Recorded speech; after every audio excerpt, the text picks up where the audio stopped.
Nechun Xorazm erkeklari cho'girma giyiming qo'ydi? Videoni oxirigacha ko'rsangizlar bu savollaringizga javob beraman.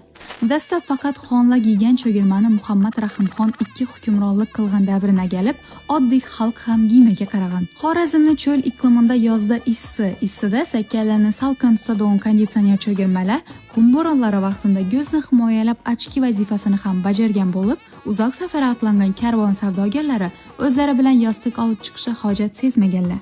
Sababi gechin bilan taka vazifasini bajargan cho'girmani alingiz olib bir silkib bersangiz, yana o'z holina kelib turaveradi. Asosan tug'ilganina 1-2 oy bo'lgan bajik terisidan tikilgan cho'girma 3 xil to'galak, siltma va shirozi turlariga bo'lingan bo'lib, tikish jarayonida qorako'l terisidan foydalanilgan. Ana endi boshdagi savolga qaytamiz. Nechun Xorazm erkeklari cho'girma giyiming qo'ydi? Birinchi sabab ob-havo. Ya'ni bugungi kunda kelib issiq sovuqni xo'patish shart bo'lmay qoldi. Safarlarga chiqqanda tuya va otlar o'rnini zamonaviy transportlar egalladi. Ikkinchi sabab esa moda. Yoshlar zamonaviy giyinish uslubini o'tganligi sababli bosh kiyimlari ham bejirim va yengil bo'lishi zamon talabi bo'ldi.